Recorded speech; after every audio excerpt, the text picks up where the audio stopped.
Dieu peut venir lui-même et en même temps, il n'aura pas ce qui fait de lui-même Dieu. Est-ce que ça a du sens? C'est ce qu'on entend.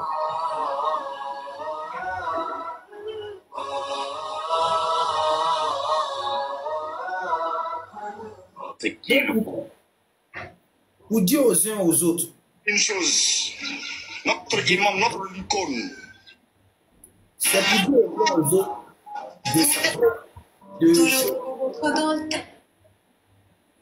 c'est pour dire aux uns aux autres de vraiment rester serein. Tout ce tapage que les non-musulmans font au-dessus de la toile, là, dans le fond, c'est quelque chose de vide, c'est quelque chose de creux. Il n'y a rien de basique dedans. Il n'y a rien de basique dedans, absolument rien. Ce ne sont que des spéculations qu'ils feront. Essayer de chercher à créer, c'est-à-dire embrouiller les gens pour les détourner de l'essentiel. Mais quand tu es un musulman, tu comprends ce qu'on appelle l'essentiel dans ta religion. Ça ne t'effraie pas. Ils vont venir monter sur un live. Ok, salam alaikum. Je ne sais pas si vous êtes prêts pour qu'on puisse débuter. Inch'Allah. Si. Ok, donc famille, je vais récapituler en long et en large pourquoi notre imam est avec nous ce soir. En fait, il y a un certain nombre de sujets qui fatiguent, je peux dire, les non-musulmans, puisque c'est eux qui prennent chaque fois pour venir emmerder le musulman, ou bien faire croire que chose, c'est ce qui est dans la foi des musulmans. Donc, on va essayer d'en parler. On va parler On va essayer d'en parler D'abord, il y a le sujet des choses. Il y a un hadith où on parle de que Allah va prendre les péchés des musulmans pour les mettre sur le dos des chrétiens. Il y a ce hadith aussi qu'ils utilisent pour essayer de faire croire que voici d'abord, ils prennent d'abord les sourates comme la sourate 35, le verset 18, où Allah dit aucune âme ne portera le péché d'autrui. Et ils disent donc que si le Coran prêche ça, qu'aucune âme ne portera le péché d'autrui, comment se fait-il que Allah va venir prendre encore nos péchés pour les mettre sur les chrétiens? Ça, c'est un sujet et d'autres prennent pour dire que les hadiths sont en contradiction avec le Coran. D'autres prennent pour dire que c'est quel Dieu qui peut faire ça, prendre les péchés des musulmans puis mettre ça sur les chrétiens. L'imam va éclairer la lanterne des gens et ça sera définitivement, si on peut le dire, en griffe clos, puisque la science infuse appartient à Allah. Et aussi, on va revenir sur la question de où Allah jure dans le Coran, c'est-à-dire la sourate 70, ça fait du verset 21 à 40 par là, où on dit je jure par le Seigneur du Levant. Il y a plusieurs versets où Allah, on dit Allah jure, Allah jure, Allah jure, Allah jure, Allah jure. Il y a cette question aussi qui est là. Et il y a une autre question qui est concernant, on dit Allah prie. Et les chrétiens utilisent ça, puisque quand nous les donnons souvent dans leur livre où Jésus allait adorer Dieu sur la montagne, ils viennent pour dire non, que oui, que nous aussi, notre Dieu aussi, il adore Jésus. Et en d'autres termes, ils posent la question de savoir, Allah prie qui? Allah prie qui? Allah prie qui? Donc, toutes ces différentes choses, on sait qu'on a déjà vraiment diffusé un maximum d'informations, mais il est toujours important de toujours réitérer les enseignements, réitérer les enseignements, réitérer les enseignements. Donc, imam, déjà, on va en même temps aller, ceux qui vont nous prendre en marche, alhamdulillah. Ceux aussi qui sont déjà là, alhamdulillah pour vous. Il s'agit de noter. Donc, imam, on va commencer peut-être par le premier sujet, c'est-à-dire le fait qu'on nous dit qu'Allah jure. On nous prend d'abord, je vais prendre d'abord la sourate en question, la sourate 70. Je reviens rapidement. Oh là là, excusez, bon, le téléphone a... Excusez, je retrouve rapidement le verset. La sourate 70 sur le verset 40. Bon, la traduction approximative qui a été dit ça, on dit « Eh bien, je jure », ou bien en d'autres termes, j'en jure par le maître des Orients et des Occidents, que nous pourrons facilement leur substituer d'autres êtres meilleurs qu'eux, et nul ne saurait nous en échapper. Donc, pour les chrétiens d'abord, ils posent la question, les non-musulmans plus particulièrement posent la question, qui jure et qui est le maître des Orients et des Occidents? Et le verset, il pose la question, il y a beaucoup de versets qui parlent, et Allah dit jure. Maintenant, plus particulièrement dans ce verset, on voit qu'on dit je jure par le maître de l'Orient et de l'Occident. Il dit qui jure et qui est le maître de l'Occident et de l'Orient. On va vous donner la parole pour que vous puissiez ensemble édifier les gens et après nous allons procéder aux autres questionnaires ou bien soit peut-être programmer encore pour qu'au fur et à mesure les gens puissent prendre l'enseignement. Donc, Imam, bismillah. الحمد لله رب العالمين والصلاة والسلام على رسول الله وعلى آله وصحبه وسلم تسليما كثيرا أما بعد فإن أحسن الحديث كتاب الله وخير الهدي هدي محمد صلى الله عليه وسلم وشر الأمور محدثاتها وكل محدثة بدعة وكل بدعة ضلالة وكل ضلالة في النار والعياذ بالله. L'une des plus grandes fiertés, c'est de se retrouver sur ces genres de panel. L'une des plus grandes fiertés, l'un des plus grands honneurs, c'est de se retrouver en train de propager, défendre et publier, même écouter la parole d'Allah subhanahu wa ta'ala. La chose la plus rabaissante, c'est d'être un allié de notre propre ennemi. Il n'y a rien de plus rabaissant que d'être au service de son ennemi. Et celui qui sert de gré ou de force son ennemi, c'est la plus grande humiliation pour l'homme conscient. Et nous n'avons pas d'ennemi plus que le diable, qu'Allah nous protège d'être du nombre de ceux qui égarent au service du shaitan, consciemment ou inconsciemment, de gré ou de force. Amen. Amen. Alhamdulillah Rabbil Alamin. Dans le Coran, Allah, il a juré et il a plusieurs fois juré. Plusieurs versets du Coran stipulent, démontrent que Allah subhanahu wa ta'ala jure. Oui. Parce qu'Allah dit Wallayli idha yaghsha, par la nuit lorsqu'il tombe. Lorsqu'Allah dit, même Allah subhanahu wa ta'ala même va jusqu'à jurer sur la vie du prophète Mohammed sallallahu alayhi wa sallam, lorsqu'il dit La'amruka innahum la fi sakratihim ya'mahun.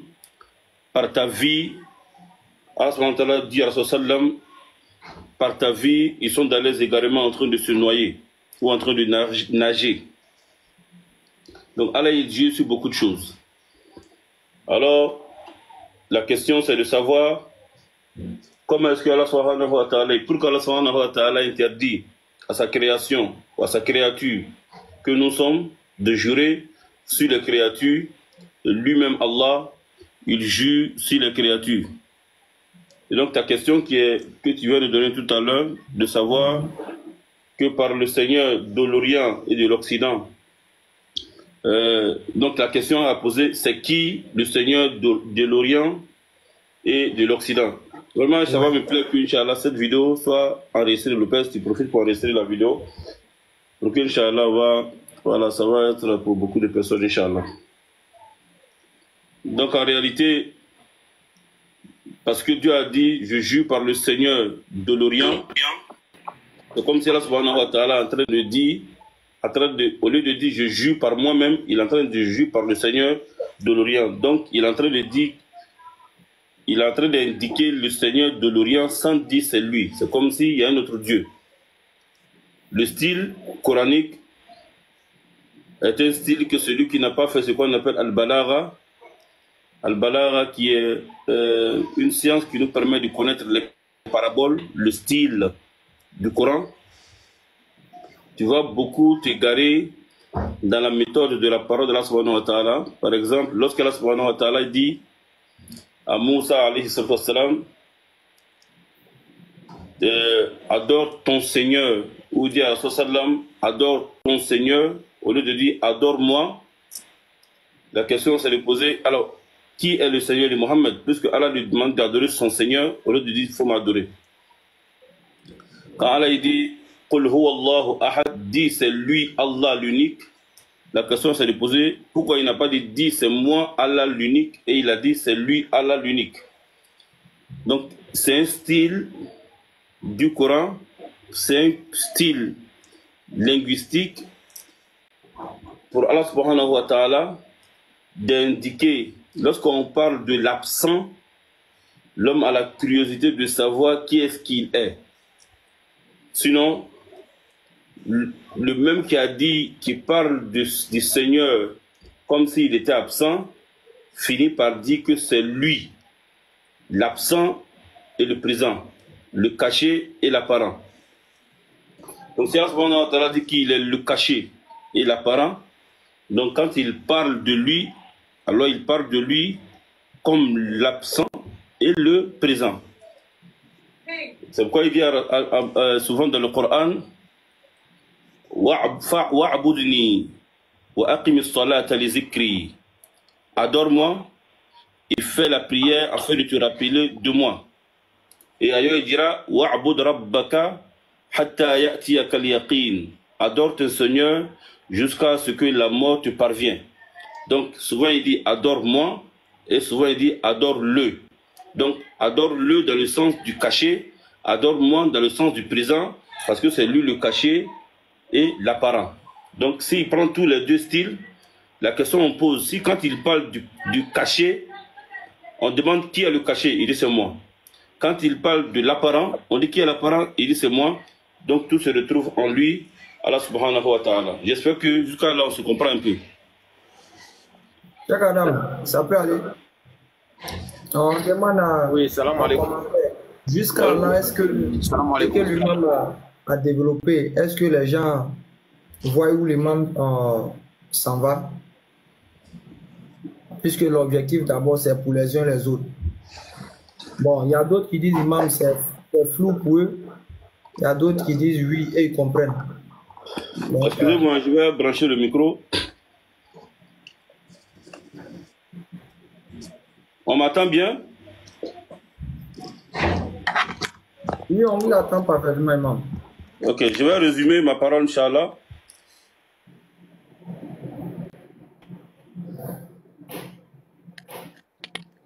Oui, on m'attend? Oui, on vous attend, imam. Voilà, quand le micro va se couper, j'aimerais que vous me fassiez signe. Assalamu alaikum, mon frère qui vient d'arriver. Cheikh Adam.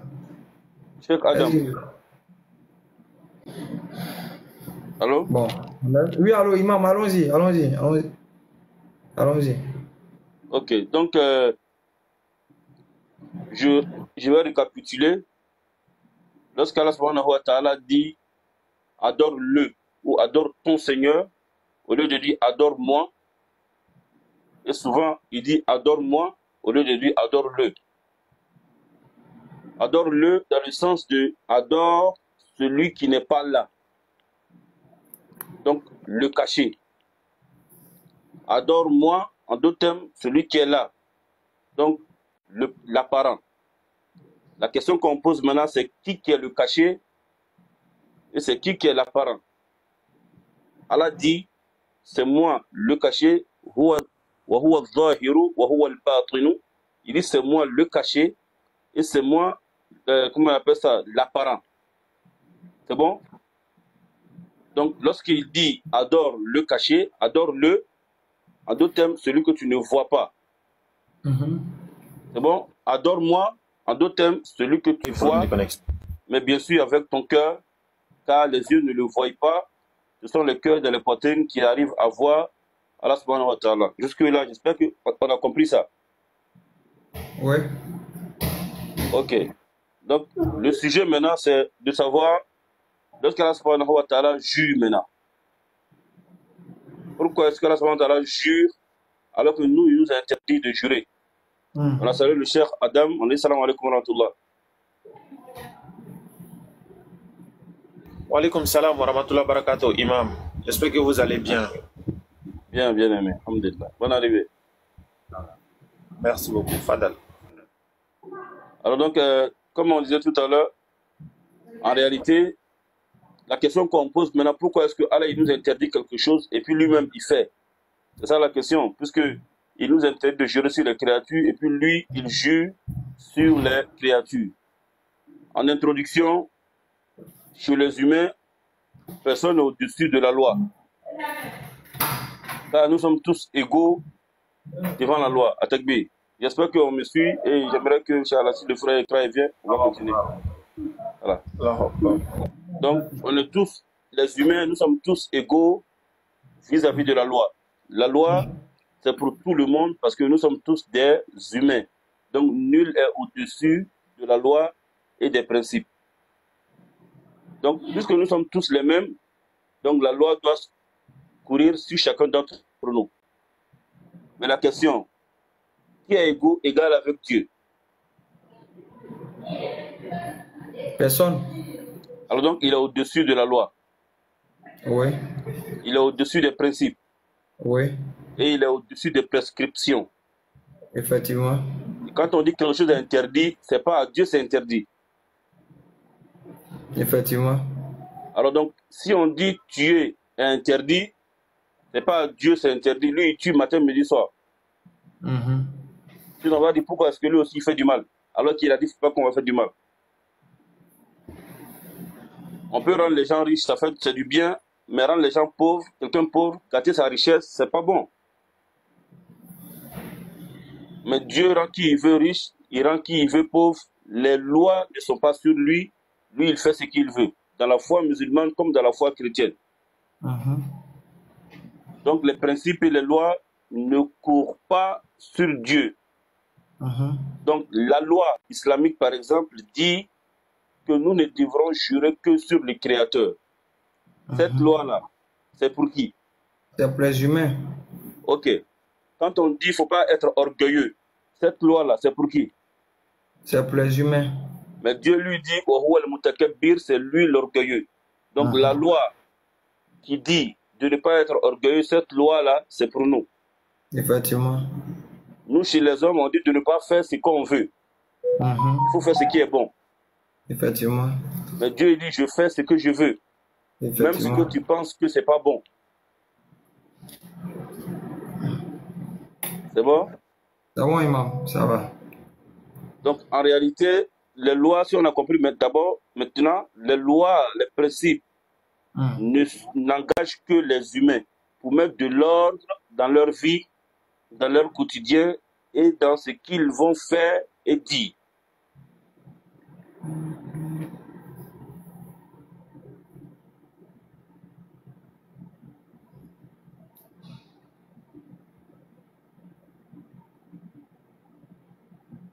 Alors, je pense que le micro est déchargé. C'est bon, on m'attend? Ça va, ça va. On vous attend maintenant.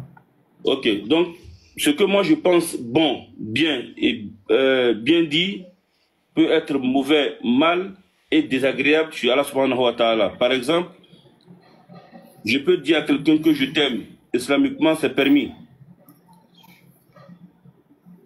Et dans le langage chez les hommes, dire à quelqu'un que je t'adore, c'est bien dit, c'est beau, n'est-ce pas? Mais chez Dieu, c'est haram, c'est interdit. Pourquoi? Parce qu'on a promis à Dieu que c'est toi seul que nous adorons.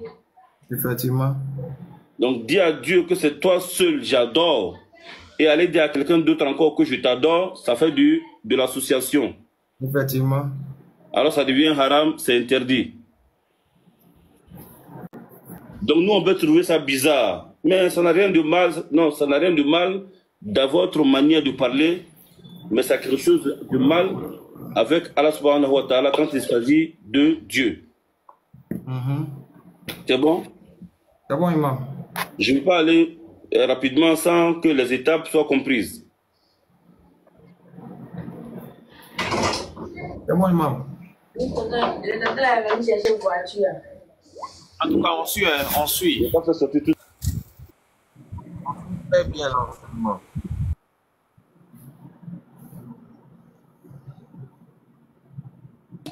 C'est bon? Oui, c'est bon, imam. Alors donc, si on a compris ça, on va venir maintenant sur pourquoi nous on jure sur Dieu et pourquoi est-ce que pourquoi est-ce que nous on jure sur Dieu et on n'a pas... Va chercher la clé.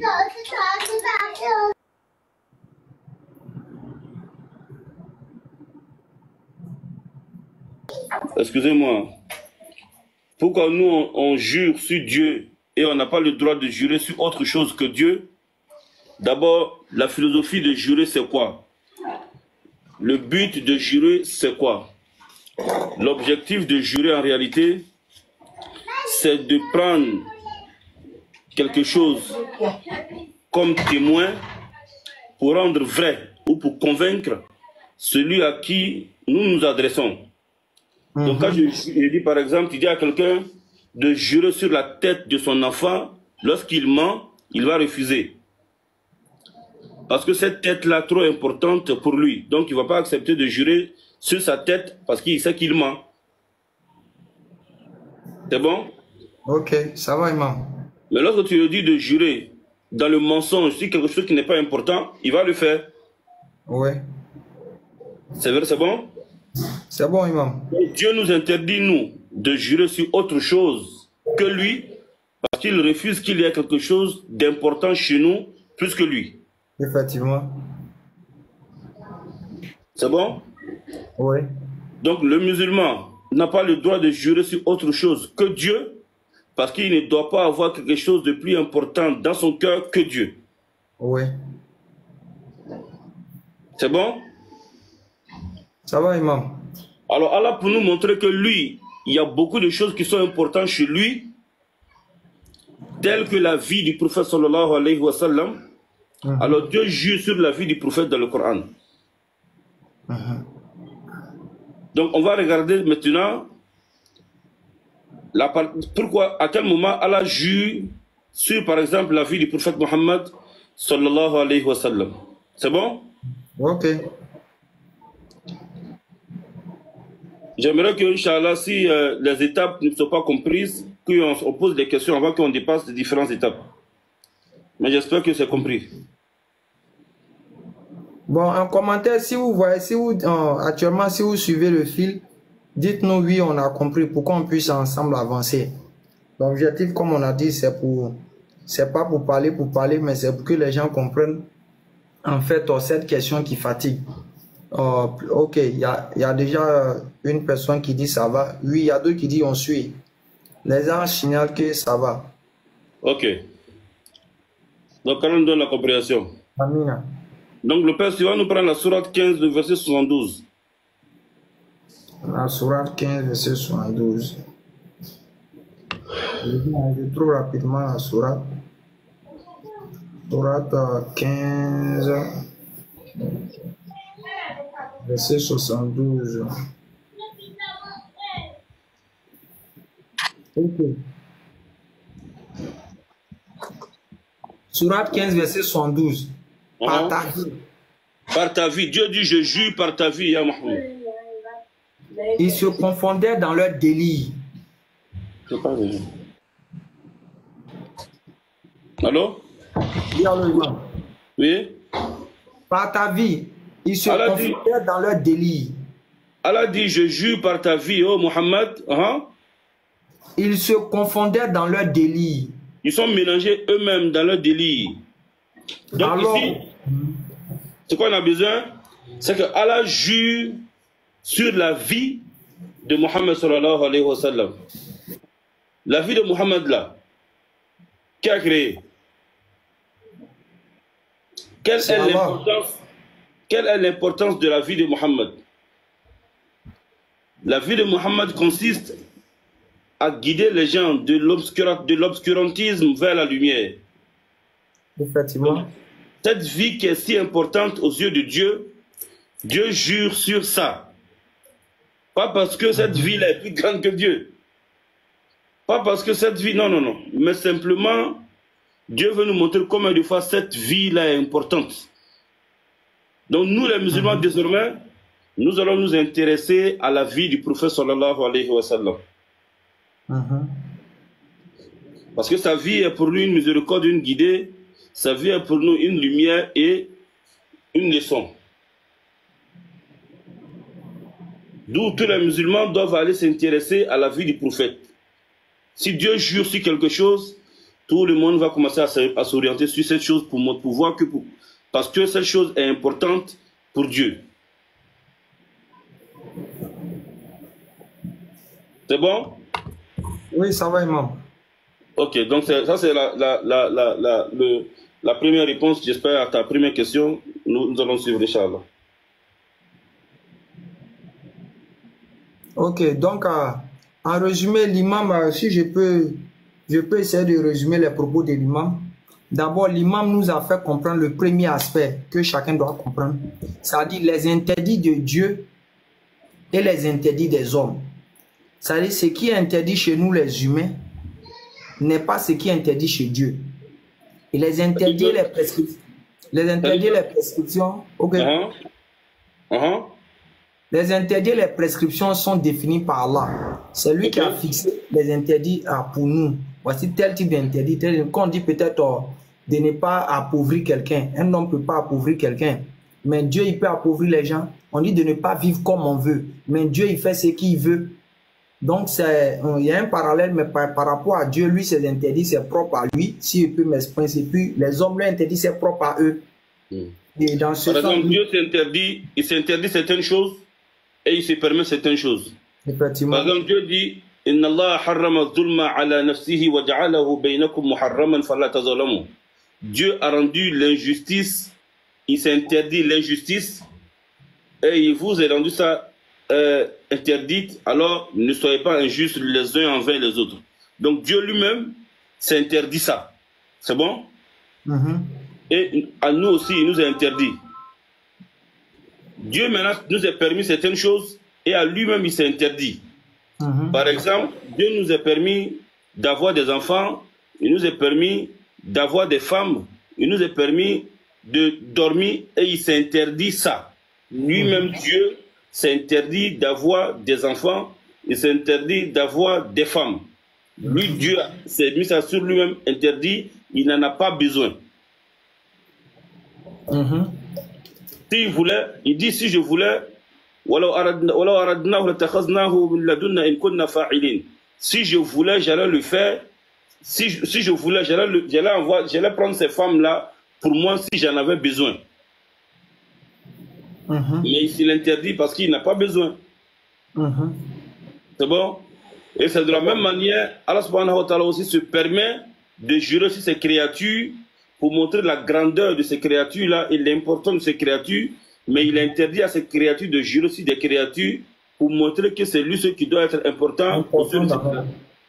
Ok. Donc, j'espère que les gens ont compris. Donc, comme imam, je dis, je vais résumer ça à l'extrême pour que les gens puissent tirer la conclusion. La conclusion finale dedans. Comme on a dit, je récapitule. Déjà, les non-musulmans, le plus souvent, je t'ai muté, imam, il n'y a pas de problème, tu peux communiquer.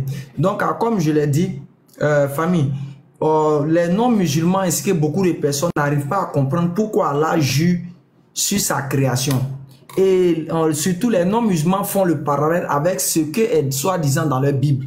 C'est-à-dire, pour eux, dans leur Bible, Dieu ne jure pas par ce qui est inférieur à lui. C'est comme ça, eux, dans leur conception. Que Dieu ne jure pas par celui qui est inférieur à lui, que Dieu jure par lui-même. Donc, souvent, ils prennent cet esprit qui est en eux là-bas pour venir la confronter à celle du Coran. Mais nous, chez nous, on voit dans le Saint-Coran qu'Allah jure sur sa créature, sur sa création. La question maintenant essentielle à se poser, pourquoi Allah jure? C'est là maintenant, l'imam est allé dans deux sens d'abord, dans plus de trois sens, il peut dire. Premier sens, il a fait comprendre que les interdits de Dieu, à lui, Dieu lui-même, ne sont pas les interdits à celles des hommes. Et c'est lui qui a fixé les interdits. Exemple simple, il a pris le fait que l'homme ne peut pas faire ce qu'il veut, mais Dieu fait ce qu'il veut. Il a fait comprendre encore que chose, l'homme, est-ce qu'un homme peut aller se mettre dans un programme d'appauvrir son frère ou consort? Non, non, l'homme ne peut pas le faire. Mais Dieu, c'est lui qui souvent qui appauvrit des gens, qui enrichit des gens. Donc Dieu fait ce qu'il veut. Maintenant, deuxième aspect, ce qui est visé dans le fait qu'Allah juge sa créature, c'est pas le fait que c'est inférieur à Allah. C'est parce qu'Allah veut montrer l'importance de la chose sur laquelle il jure. Quand il jure sur telle chose, c'est pour montrer l'importance de la chose. Maintenant, nous les humains, si chez Dieu, lui, il juge une chose pour montrer l'importance de la chose, nous les humains, maintenant, si nous jurons par autre chose, c'est comme nous sommes en train de montrer que la chose est plus importante qu'Allah. C'est pour cela qu'on nous l'interdit et que nous devons jurer par Allah pour montrer que c'est lui seul qui est important et c'est lui qui est au-dessus de tout. On espère que les gens ont compris un peu en résumé ce que l'imam a voulu nous dire en long et en large. Donc, on va passer au deuxième aspect. Imam, il y a chose, le hadith en question, malheureusement, je n'ai pas pris le numéro du hadith, mais je vais résumer ça en long et en large. C'est-à-dire, il y a un hadith où le professeur Sam parlait. Il dit, au jour de la résurrection, Allah va prendre les péchés des musulmans pour les mettre sur les chrétiens. C'est heureusement quelque chose le hadith.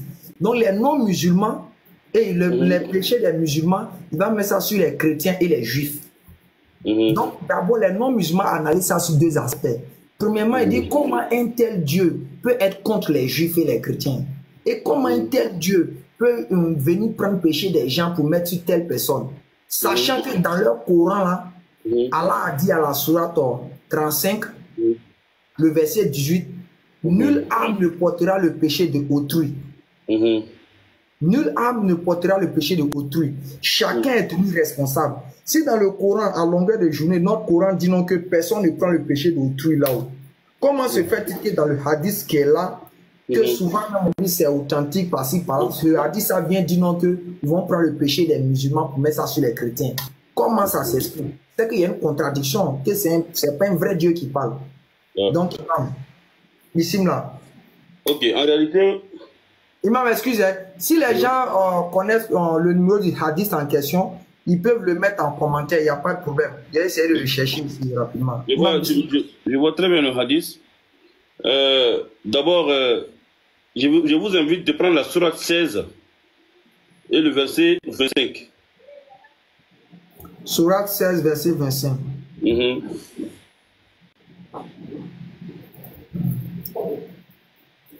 Sourate 16, verset 25. Qu'il porte donc.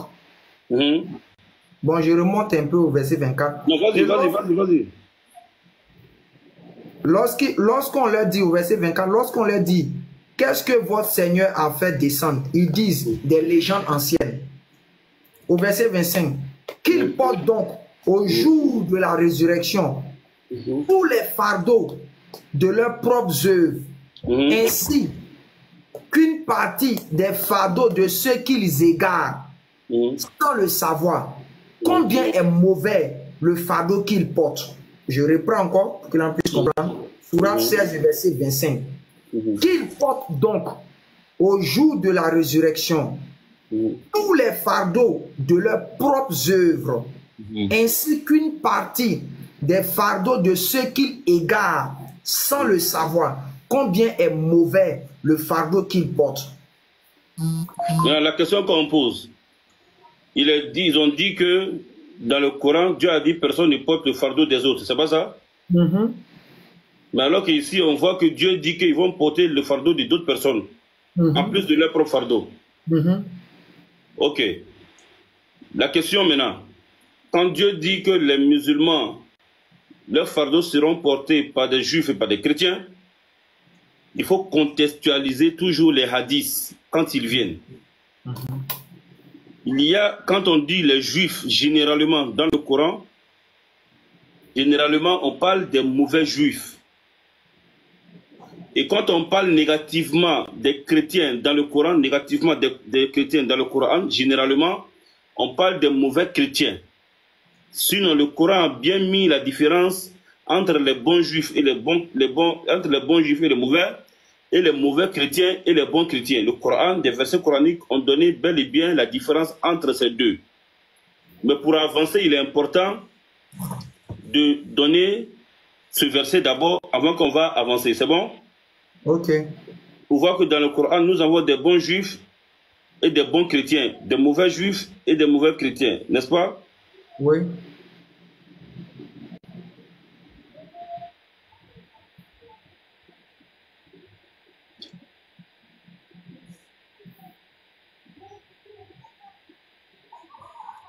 Ok, donc on va voir, on va regarder dans la sourate Ali Imran, qui est la sourate 3. On va prendre dans le verset 75. Verset 75, machallah. Le verset 75, Allah dit quoi? Sourate 3, verset 75. Sourate 3, verset 75. Et parmi les gens du livre, c'est-à-dire parmi les chrétiens et les juifs, il y en a à qui, si tu lui confies un quintard, Allah dit, même si tu l'as confié 5 francs, dans le langage ivoirien, si tu as plutôt 5 francs, tu l'as donné là, te le rend. Il va venir te donner ton argent comme tu l'avais confié. Si tu l'as confié, tu l'as emprunté ou tu l'as confié 5 francs, de toute façon tu l'as remis là. Le jour où tu vas venir chercher ton argent, c'est comme ça il va te remettre. Mais il y en a aussi. Allah dit, il y a d'autres aussi parmi eux, les gens du livre là. Et si tu lui confies un quintard, si tu l'as donné tes 5 francs, il a qu'à garder. Ne te le rendra que si tu lui contrains sans relâche. C'est-à-dire que pour qu'il va donner ton argent là, il faut que chaque jour tu viennes t'asseoir devant sa porte. C'est-à-dire, donc ici là déjà, Allah est en train de dire il y a des bons juifs et bons chrétiens, et il y a des mauvais juifs et mauvais chrétiens. Vas-y. Tout cela parce qu'ils disent, ces Arabes qui n'ont pas de livre, n'ont aucun chemin pour nous contraindre. Ils profèrent des mensonges contre Allah. Allah il dit parce que eux dans la tête là, Arabe là, Arabe n'est rien. Donc on a maillé son argent où on n'a pas maillé son argent où il n'y a rien dedans. Ok? Donc ici déjà on voit que Allah subhanahu wa ta'ala met la différence entre les bons et les chrétiens. Ok, maintenant quel est le cas de leur sort maintenant le jour de la résurrection? Ces bons là et ces mauvais là, quel est leur sort le jour de la résurrection? On va regarder dans le Coran maintenant. Les bons juifs, quel est leur sort le jour de la résurrection? Les mauvais juifs aussi, quel est leur sort, n'est-ce pas, le jour de la résurrection? Ça nous donne la compréhension. Amina.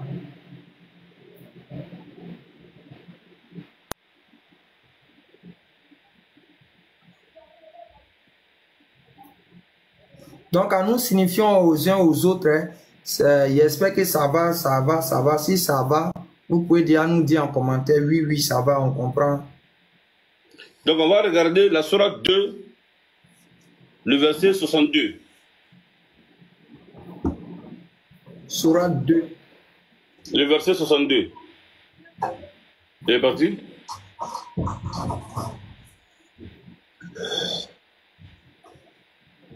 Sourate 2, le verset 62. 62. Hein. Ok. 7. Ceux qui ont cru. Allah il dit les musulmans. Ceux qui se sont judaïsés. Les juifs. Les nazaréens. Les chrétiens. Et les sabéens. Et les gens du sabbat. Quiconque d'entre eux a cru en Allah. Allah dit que tu sois musulman, chrétien, juif ou sabéen, si tu crois en Dieu. Quiconque d'entre eux a cru en Allah. Quiconque parmi eux croit en Dieu. Au jour dernier. Croit au jour de la résurrection. Et accomplisse de bonnes œuvres. Fait de bonnes actions. Sera récompensé par son Seigneur. Allah dit selon son action là, ses actes, il sera récompensé le jour de la résurrection. Il n'éprouvera aucune crainte. Allah dit il n'a pas à s'inquiéter le jour de la résurrection. Il ne sera jamais affligé.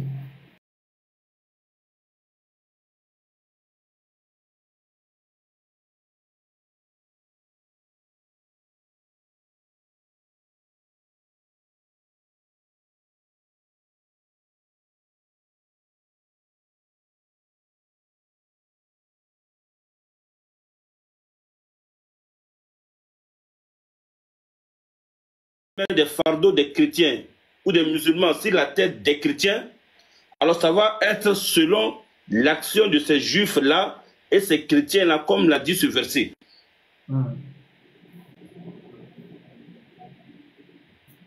Alors, à quel moment l'action fait que tu portes le fardeau des autres le jour de la résurrection? Ok. Lorsque tu te charges à égarer les autres, même si tu n'arrives pas à le faire. Égarer quelqu'un veut dire quoi? Guider quelqu'un veut dire quoi? Dieu dit au prophète que tu guides sur le droit chemin. Alors qu'ailleurs, il dit tu ne guides pas qui tu veux, c'est Allah qui guide qui il veut. Donc, égarer et guider, il y a deux façons. Guider quelqu'un dans le sens de l'enseigner le droit chemin. Si tu dis à quelqu'un, faut prier, faut pas prier, c'est comme quelqu'un qui dit à un étranger, je suis le guide des, par exemple, le guide des touristes dans le pays, ça veut dire que je me mets devant eux, je leur montre. Donc, le fait de leur montrer, tu es un guide. Mais le fait qu'ils vont te suivre là dépend d'eux-mêmes et de Dieu. N'empêche que toi, tu laisses guider le droit chemin. Égarer les gens, ça veut dire de leur mettre les gens sur le mauvais chemin. Si tu laisses montrer les mauvais chemins, c'est que tu les as égarés. Effectivement. Mais si aussi ils ont accepté de te suivre, c'est qu'ils ont accepté de suivre l'égarement. Alors, ils seront dans l'enfer, mais toi aussi tu vas prendre un pas de leur péché. Et ça, c'est pas simple, ou c'est pas spécial, c'est pas spécifique, ce n'est pas réservé seulement qu'aux chrétiens ou aux juifs. Car le prophète sallallahu alayhi wa sallam dit dans un hadith authentique, Man sanna sunnatan sayyi'atan falahu wizruhu wa wizru man amila bihi la yunqasu min awzarihim shay'an. Il dit quiconque envoie quelque chose de mauvais, il aura son péché et le péché de ceux qui vont l'imiter sans que cela ne soit diminué en rien de ses péchés. Ça veut dire si tu as mis les gens sur le mauvais chemin et puis ils t'ont suivi, eux ils vont aller dans l'enfer, oui, mais toi aussi tu vas prendre une partie de leur péché. Mais s'ils ne t'ont pas suivi, alors tu vas prendre le péché qu'ils devraient avoir là pour aller dans l'enfer et ils vont aller dans le paradis parce qu'ils ont suivi le droit chemin. C'est pourquoi chacun d'entre nous a une place au paradis et une place dans l'enfer. Et notre place dans le paradis, on va l'occuper si on a fait les bonnes actions. Allah va fermer notre place de l'enfer. Mais si quelqu'un a voulu nous envoyer vers l'enfer, mais il a échoué, alors nous allons aller au paradis. Notre place dans l'enfer, là, il va l'occuper. Il va l'occuper le jour de la résurrection. Donc il va porter le péché qu'il a voulu nous donner, comme on a vu dans le verset précédent. Ils vont prendre leur péché et le péché de ceux qui ont égaré par ignorance.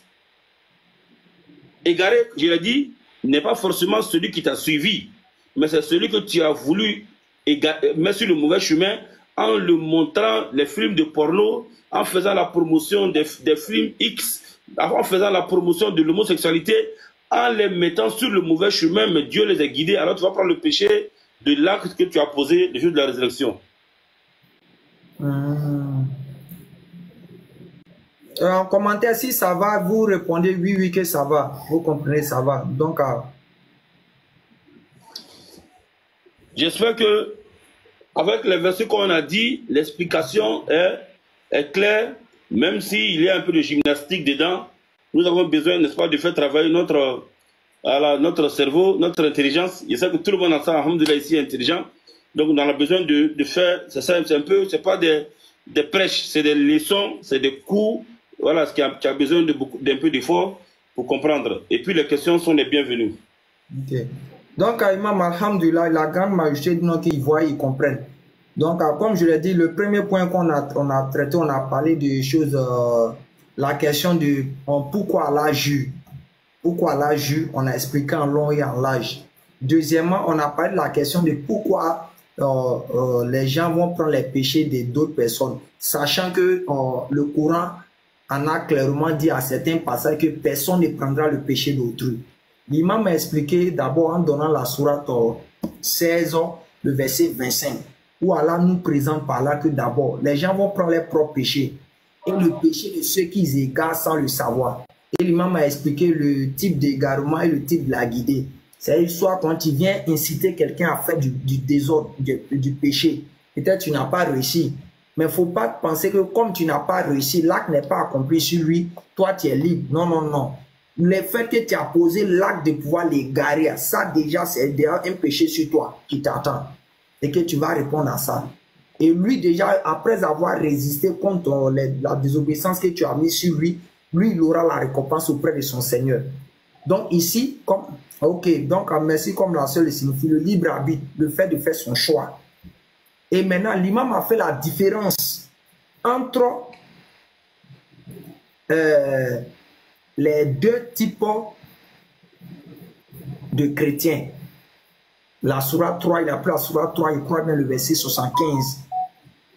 L'imam a fait la différence entre les deux types de juifs. Parce qu'aujourd'hui, les gens pensent que le Coran condamne totalement tous les juifs, tous les chrétiens, tous les... L'imam a montré des versets clairs, la sourate 3, 75, que Allah d'abord met la différence entre eux en disant parmi les gens du livre. Parmi les gens du livre. Donc Dieu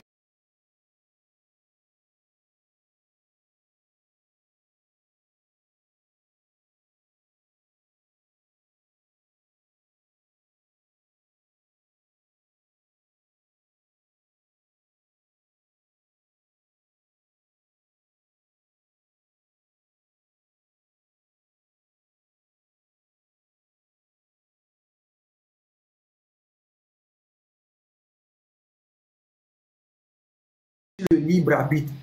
Bon, la sœur Sabrina, bon, je ne sais pas si peut-être on va programmer ça parce qu'il ne faudrait pas qu'on donne, on parle de tout et puis ça serait un peu lourd dans la tête des gens.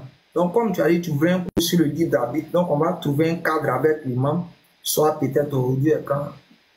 Bah, en tout cas, on va trouver un cadre. Tu me laisses un message en inbox, la sœur Sabrina, comme c'est toi qui admets en particulier.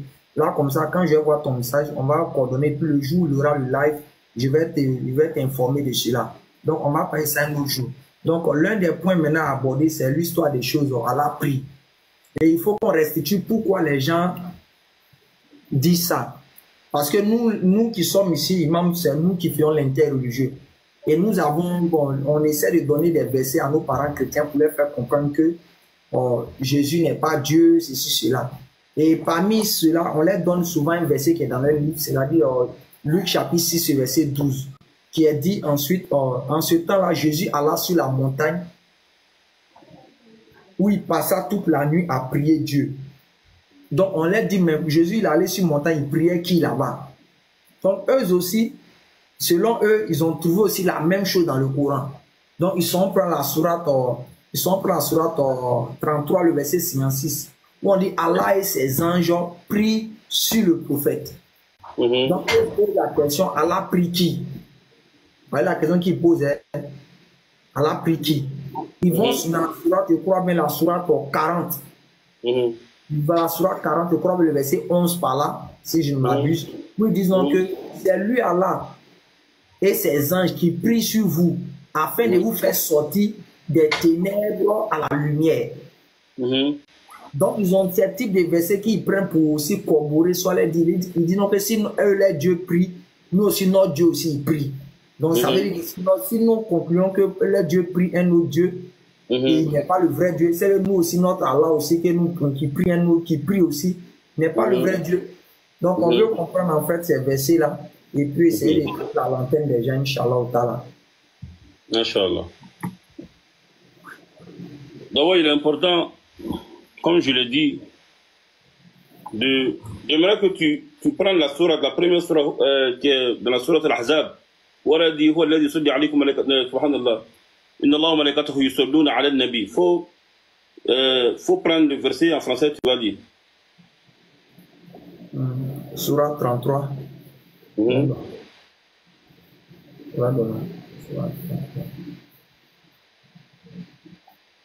Faut donner le verset aux gens, tout le monde va lire quoi.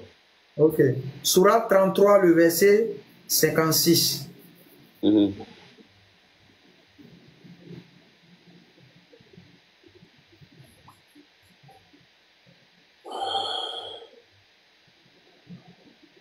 Ok, Sourate 33, le verset 56. Certes, Allah et ses anges prient sur le prophète. Oh, vous qui croyez, priez sur lui et adressez-lui vos salutations. Excusez-moi, mon lèvre a un problème.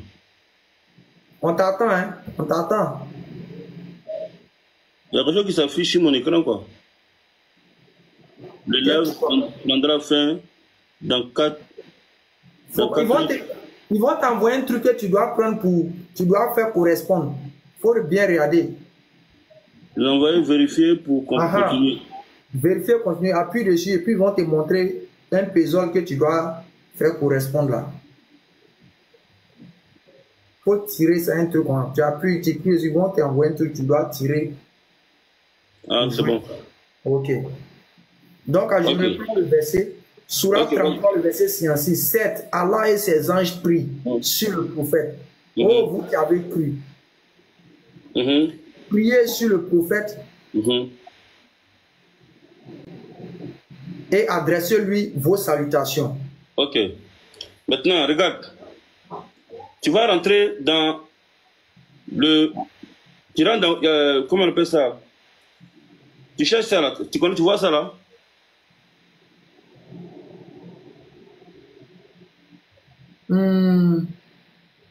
Ce type de courant là. Voilà. Il faut rentrer ici. Tu rentres dans...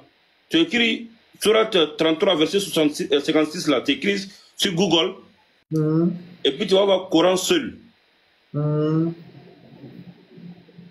Tu vas voir Coran seul. Tu cliques sur ça. Coran seul.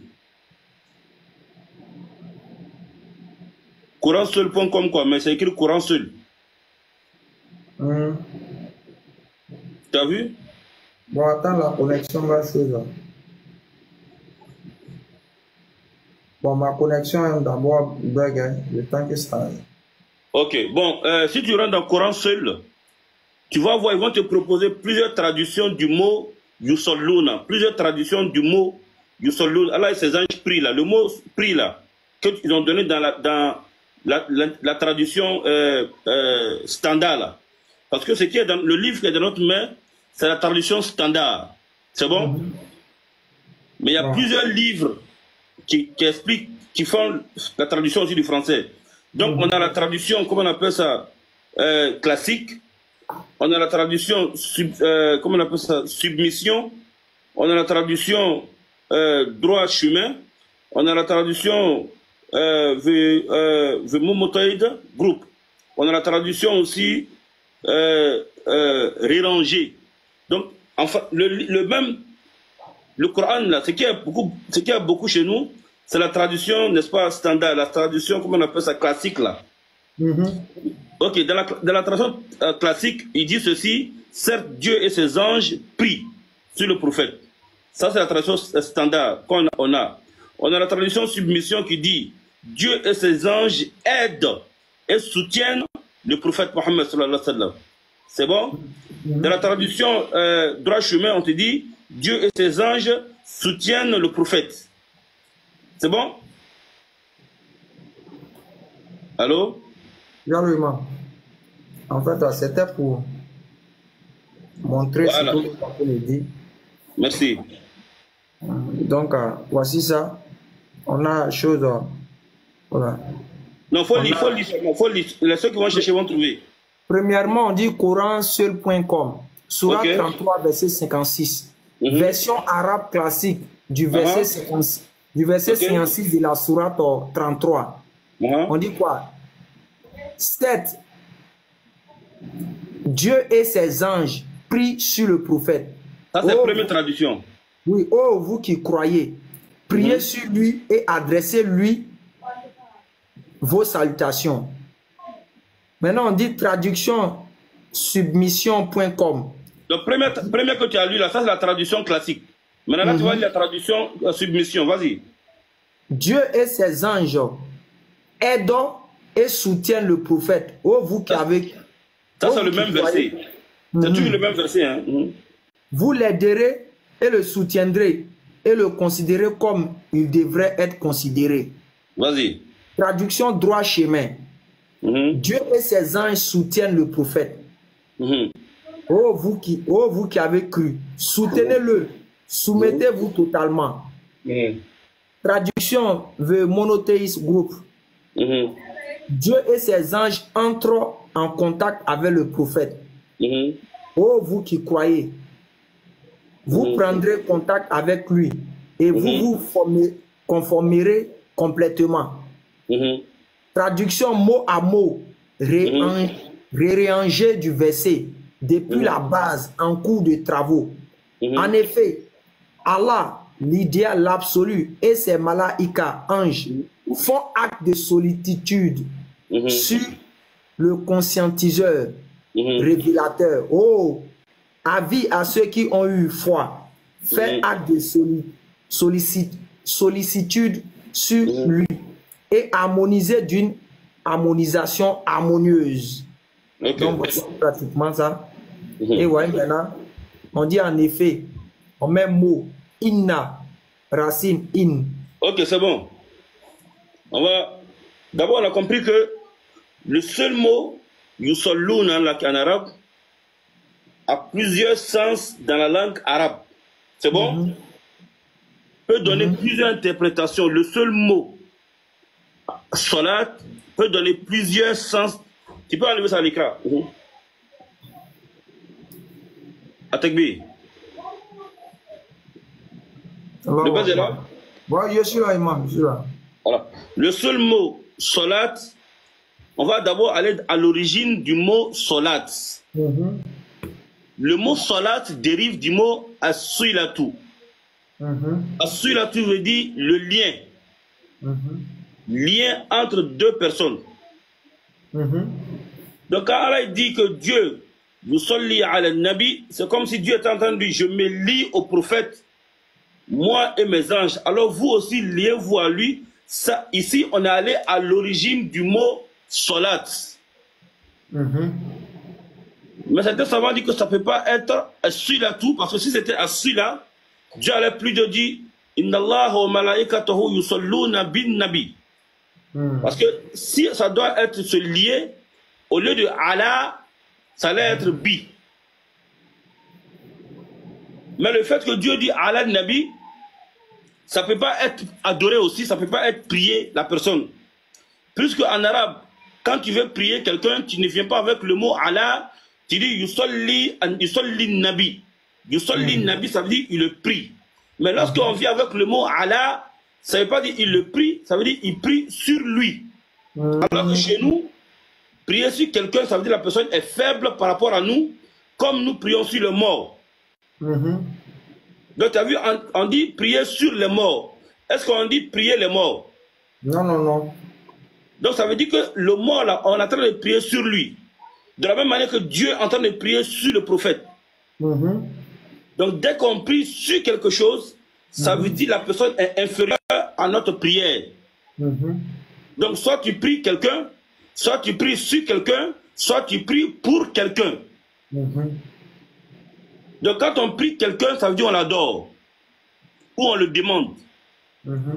Quand on prie sur quelqu'un, ça veut dire on est en train de prier pour la personne ou on est en train de bénir la personne. Effectivement. Mais quand on prie pour quelqu'un, ça veut dire on est en train de demander, on est en train de prier, n'est-ce pas, quelque chose pour la personne. On est en train de supplier quelqu'un pour la personne ou on est en train d'intercéder en faveur de quelqu'un. Donc, refusez de faire la différence entre nous prions Dieu et nous prions, Dieu nous prie, c'est-à-dire quand Dieu nous prie, ou bien Dieu prie sur nous, c'est deux choses différentes. Alors, donc quand Dieu prie sur nous, ça veut dire qu'il met ses prières sur nous. Là, il met sa prière sur nous. En d'autres termes, il te bénit. Mais quand tu pries Dieu, toi tu ne pries pas sur Dieu. Parce que c'est toi qui es l'inférieur. C'est celui qui est en haut qui prie sur. Mais celui qui est en bas prie. Il ne prie pas sur. Donc j'espère que la nuance est claire. Dieu dit il prie sur le prophète. Il n'a pas dit il prie le prophète. Maintenant, quelle est la prière des anges sur le prophète? La prière des anges sur le prophète, c'est la demande de la bénédiction de Dieu sur lui. C'est bon? Maintenant, nous allons voir que même le prophète lui-même prie sur nous, de la même manière que nous prions sur lui. C'est bon? Ouais. Donc, on va ouvrir le Coran. On y va. Dans la sourate Tawba, la sourate 9, si je ne me trompe. Sourate 9.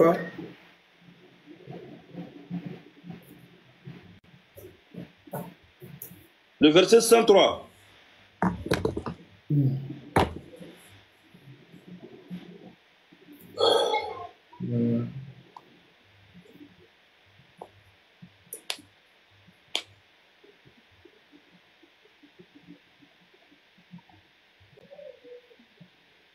Sourate 9, le verset 103. Oui, d'abord, on a vu que Dieu nous demande de prier sur le prophète. Dieu nous demande de prier sur le prophète.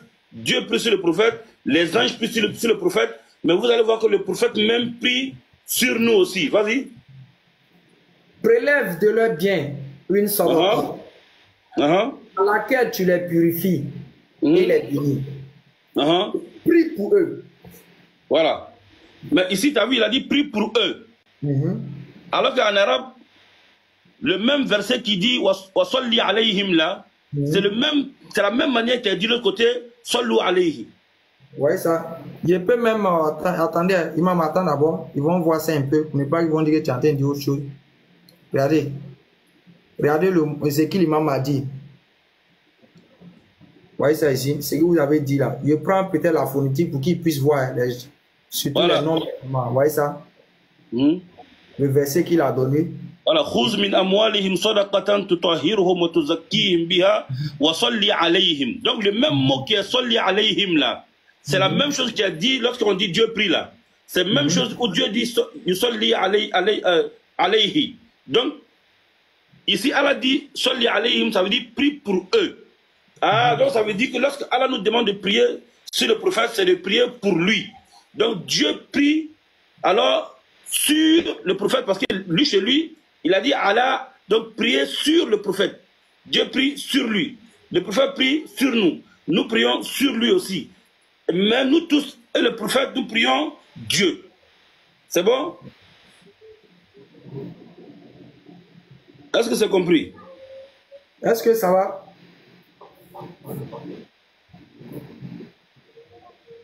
Oh précieuse, toi tu n'es pas chose.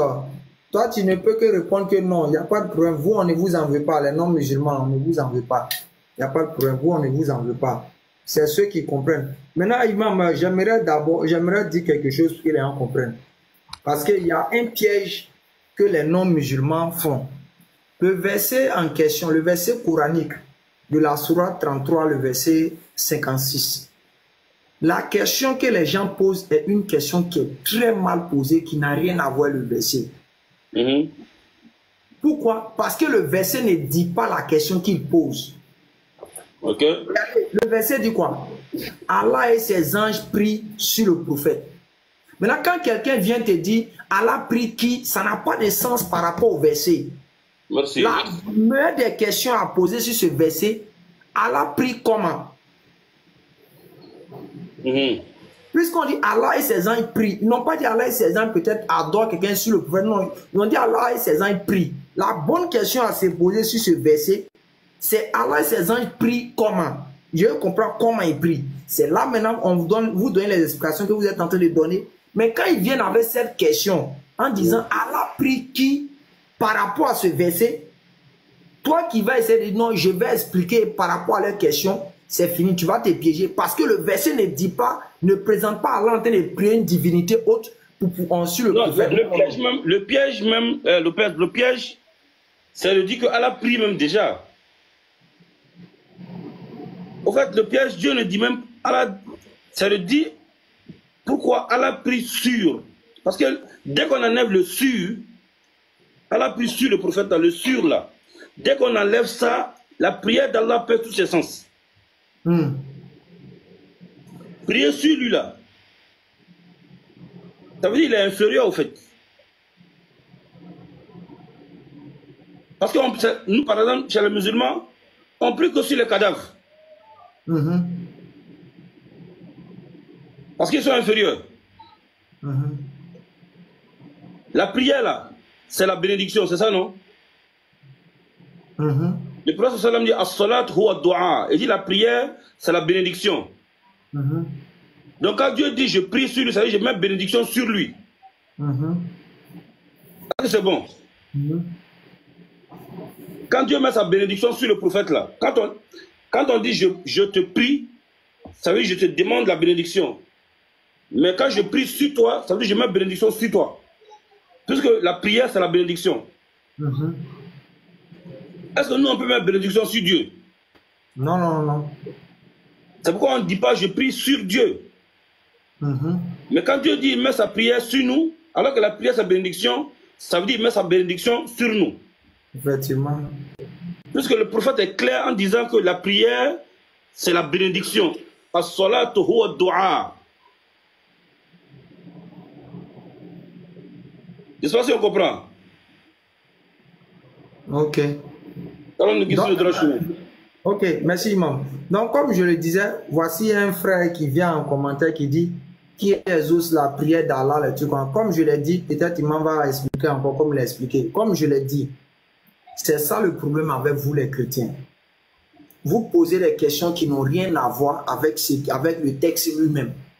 Alors que par contre, nous la question que nous posons sur le verset a tout son sens. Parce que le verset présente la question que nous posons. Je prends un exemple simple.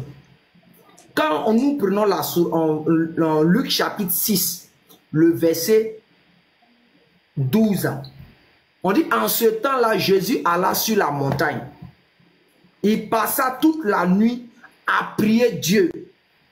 Donc c'est légitime la question que nous posons en disant...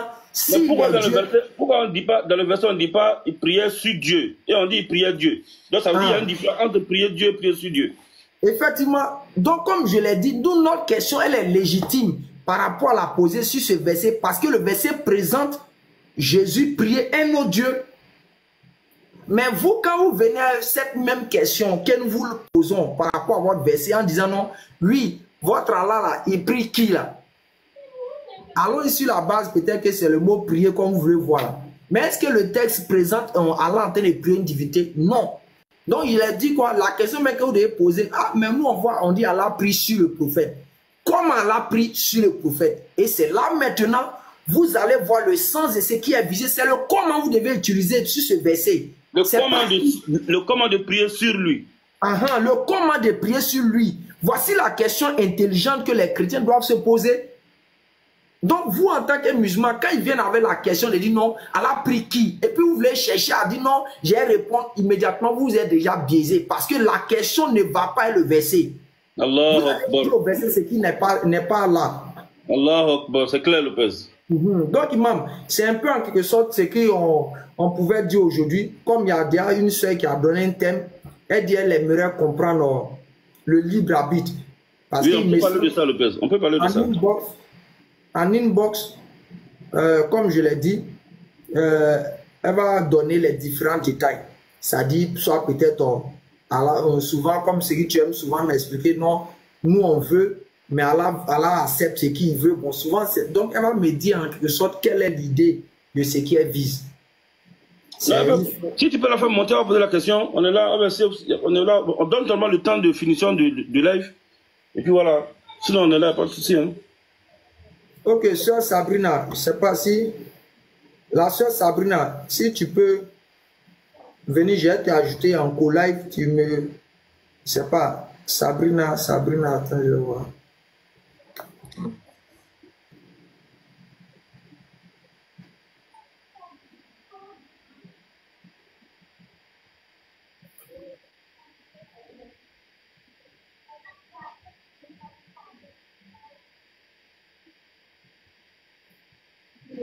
Bon.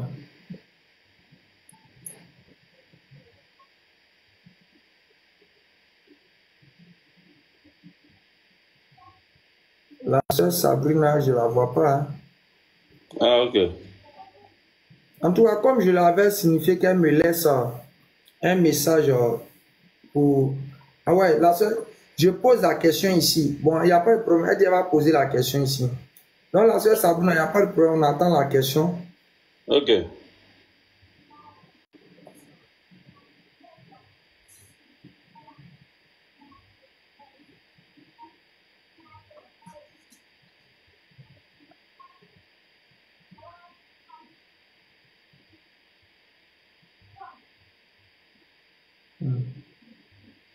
Donc, on attend qu'il y ait une chose. Donc, avant qu'elle ne pose sa question, je vais essayer un temps soit peu de revenir. Comme imam, vous le savez, hein, vous vous occupez du Coran.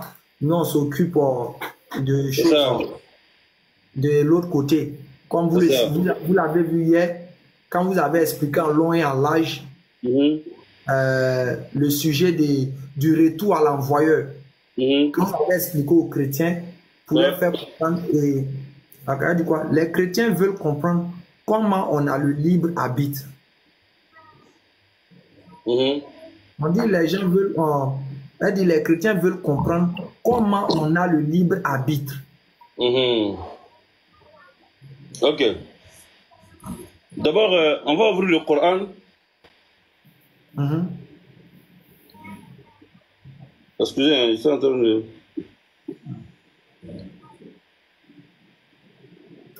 Alors, on va ouvrir le Coran et on va voir quelque chose qui est très important. Maintenant, il y a une qui met en bas comment associer le libre arbitre et le destin. Bon, en tout cas. Ok.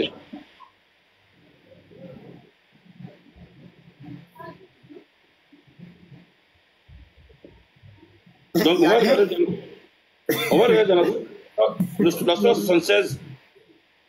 Il y a quelqu'un qui dit, lui, il a vu dans un hadith que un homme qui a un gros ventre est puni par Dieu.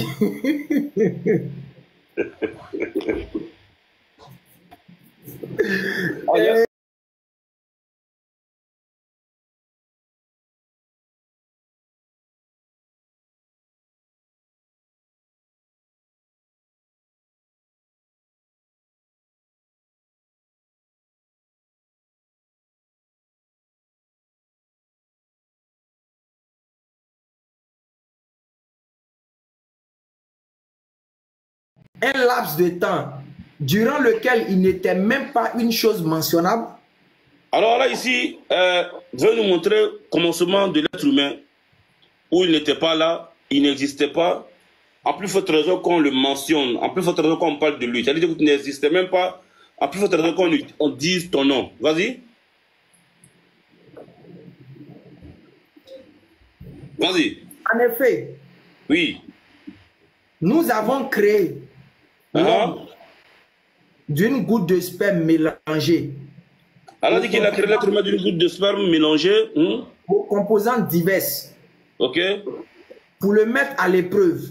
Vas-y. Alors, dit, mais tu n'étais pas là. J'ai décidé que tu sois là. Tu n'existais pas.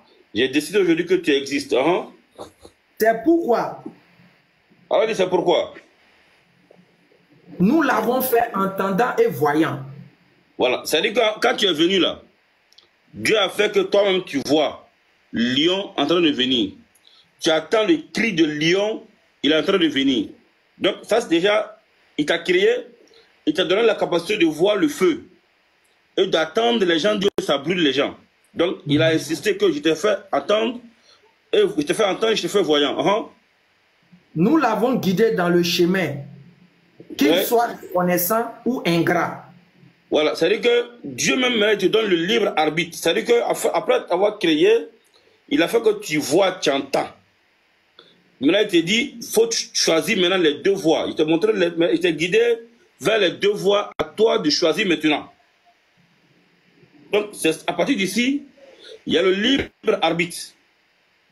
Depuis la création de l'homme, depuis qu'il a commencé à voir le mal et le bien, à attendre les prêcheurs, les enseignants, les connaisseurs, donc il a vu une expérience, il a attendu. Dieu a commencé par attendre et voyant. Parce que tu commences à attendre les bonnes choses et les mauvaises choses.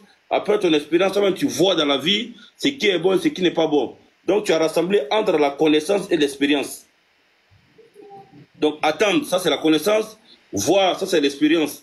Donc Dieu t'a donné toutes ces deux facultés afin que tu choisisses entre la reconnaissance envers Dieu et l'ingratitude à l'égard de celui qui t'a donné toutes ces grâces. Donc entre la mécréance et la croyance. Donc on a vu que ici Dieu, en d'autres termes, entre guillemets, pour parler comme les autres, Dieu prétend nous avoir donné, n'est-ce pas, le libre arbitre. C'est bon? Ok, maintenant on va aller regarder dans la sourate 81. La sourate 81, le verset 29. Sourate 81, le verset 29.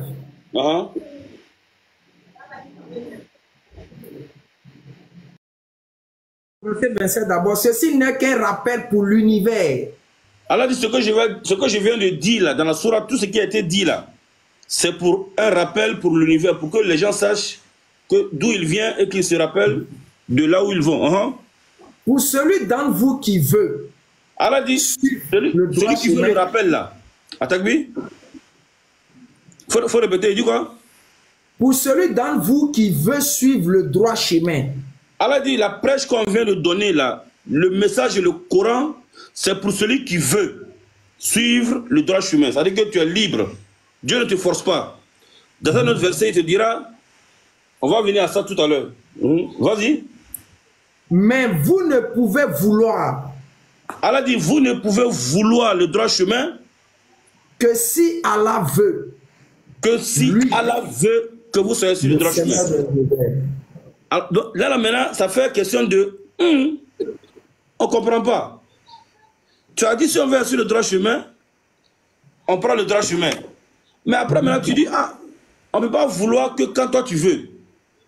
Donc, c'est comme s'il y a une contradiction, n'est-ce pas, dans les propos de Dieu. C'est ça, non? C'est bon? Oui. Ça fait contradiction, mais ça ne fait pas contradiction. Ça donne l'impression d'être contradictoire. Merci beaucoup. Là où il n'y a pas de contradiction, c'est ce qu'on va expliquer maintenant tout à l'heure. En réalité, il n'y a pas de contradiction. Excusez-moi, je ne sais pas qui j'ai fait monter. Le père, si tu peux l'enlever, je ne sais pas. Non, si tu l'as fait monter, c'est à partir de ton live.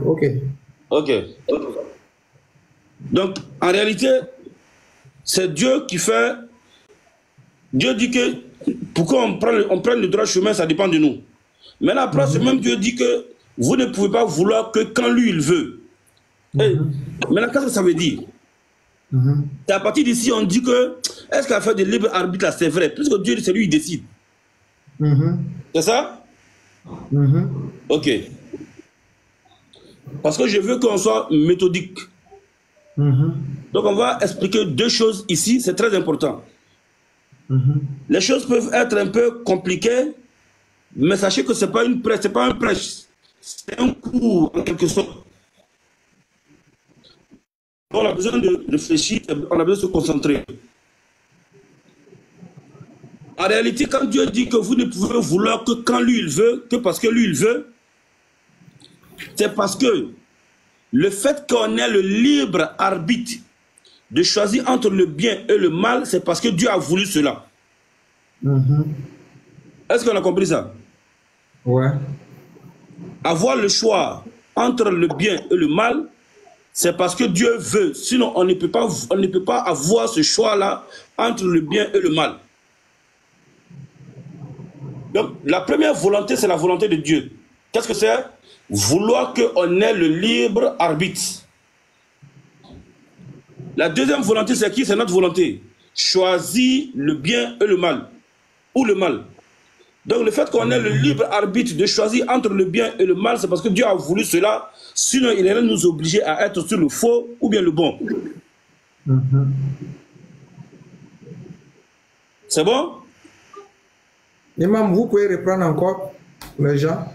Dieu dit que si parce que dans le verset, il a dit celui qui veut là, qu'il choisisse le bon chemin. C'est pas ça?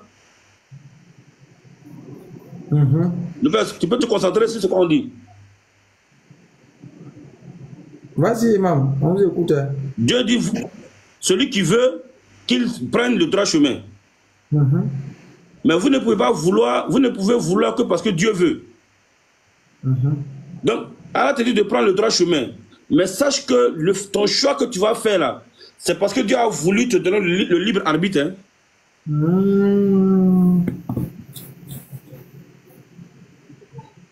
Si Dieu n'avait pas voulu te donner le libre arbitre, c'est lui qui allait être obligé à être égaré ou bien guidé. Donc le fait que tu veuilles ou que tu aies le choix entre le bien et le mal, c'est parce que Dieu a voulu. Sinon lui, il est obligé à choisir le mal ou le bien. Bon, si je peux comprendre, imam, ça veut dire quoi? Si toi-même tu veux aller, peut-être tu veux t'égarer, Allah a la capacité et la force de te mettre sur le droit chemin. Oui, mais il ne va pas le faire. Le droit chemin, mais il ne va pas le faire, il te laisse parce que c'est lui qui a voulu ça comme ça. Voilà. Maintenant aussi, si tu veux le droit chemin, Allah aussi, c'est lui qui a la capacité de te mettre, de t'égarer, c'est-à-dire de te mettre sur une autre voie, mais il le veut aussi bien de te laisser dans cette voie-là. Que tu as choisi. Que tu as choisi. Parce qu'il t'a donné la faculté de choisir entre le bien et le mal, comme on a vu dans le premier verset. Maintenant, pour comprendre ça, on dit souvent que Dieu dit qu'il égare qui il veut, il guide qui il veut. C'est pas ça? Oui, ils ont mis ça même en commentaire. Les chrétiens ont mis en commentaire. Ok. Donc, on va ouvrir. À quel moment Dieu... Qui sont ceux que Dieu veut égarer? Qui sont ceux que Dieu veut guider? À quel moment Dieu prend la volonté de t'égarer? À quel moment il prend la volonté de te guider? C'est important. N'est-ce pas? Ok. Donc, on va regarder dans la sourate 14, le verset 27. Sourate 14, le verset 27.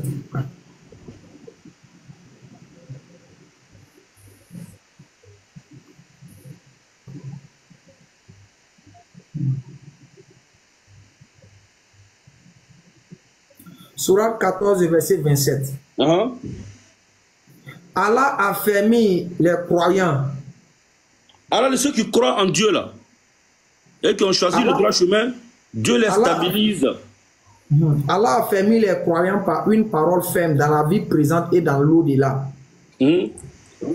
Tandis qu'il égare les injustes. Ah! Regardez. Dieu dit que c'est quand tu es injuste que lui t'égare. Pour que lui t'égare là, il faut que toi-même tu poses un acte qui fait que Dieu, lui, il t'égare. Donc, Sourate 14, verset 27. Il choisit de t'égarer lorsque tu es dans l'injustice vis-à-vis de toi ou des autres ou de Dieu lui-même. Car la pire des injustices, c'est d'associer quelque chose à Dieu. Comme Luqman a dit à son fils, il dit Inna shirka la zulmun azim. Il dit l'associationnisme est une injustice. N'est-ce pas? Donc quand on est injuste, Dieu t'égare. Donc quand tu veux le bien, Dieu te met dessus. Quand tu veux le mal, Dieu te met dessus. Donc quand tu es injuste, Dieu t'égare. Donc l'égarement dépend de nous. La guidée dépend de nous. Quand on fait le choix et qu'on fait des efforts, Dieu nous guide ou bien il nous égare. C'est pourquoi dans une sourate il dit ceux qui vont faire des efforts, nous allons les guider. Maintenant, ceux qui seront injustes, je vais les égarer. Est-ce qu'on comprend ça? J'espère que ça va en commentaire. Dites-nous si ça va. Ok, donc pour cela, on va regarder dans la sourate 17, le verset 15. Sourate 17, verset 15.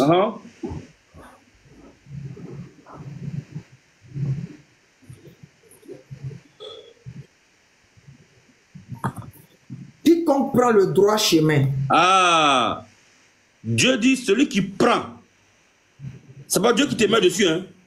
Celui qui choisit de prendre le droit chemin ne le prend que pour lui-même. Allah dit tu le fais pour toi-même. Quiconque s'égare. Ah, Allah dit que celui va t'égarer. Non, non, non, non. Il dit si tu t'es égaré toi-même, ne se gare qu'à son propre détriment. Ah, Dieu dit que c'est toi-même qui as décidé de t'égarer. Donc, il dit si tu prends le droit chemin, tu le prends pour toi-même. Si tu as décidé d'être guidé, tu te guides pour toi-même. Donc c'est comme si Dieu retournait la guidance aux acteurs eux-mêmes, l'égarement aux acteurs eux-mêmes. Donc quand tu prends le mauvais chemin, Dieu dit, moi je t'enfonce dedans. Comme il a dit dans le premier verset, quand tu es injuste, je t'égare. Mais quand tu prends le droit chemin, tu fais les efforts, regardez, à quel moment aussi Dieu va t'aider ou Dieu va te guider. À quel moment Dieu même s'implique à te guider. On va regarder ça aussi.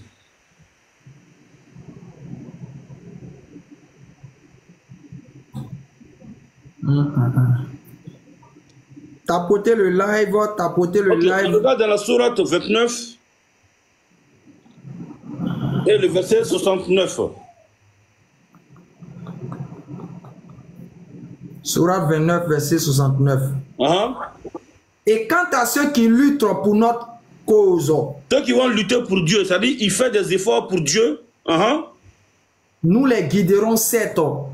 Ah, Dieu dit pour que lui te guide là, il faut que toi-même tu fasses des efforts d'abord. Effectivement. Ah, Dieu ne décide pas de guider quelqu'un comme il veut, comme ça. Pour que Dieu veuille là, il faut que toi-même tu sois bon.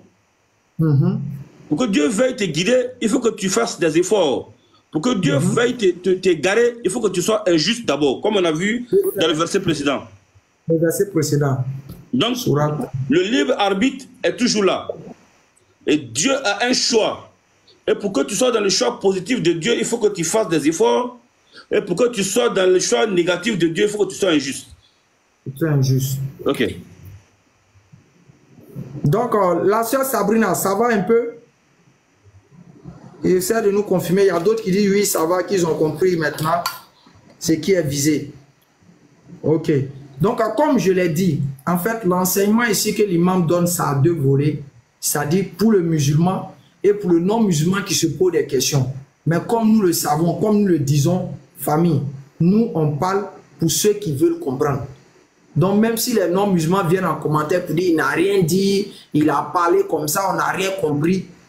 La vie est faite ainsi. Tout le monde ne se réveille pas à 5 heures. Tout le monde ne dort pas à 22 heures. Donc, ce n'est pas aussi tout le monde qui va comprendre. Ah, il y a les gens qui c'est pas tout le monde aussi qui va accepter. Il y a les gens qui doivent...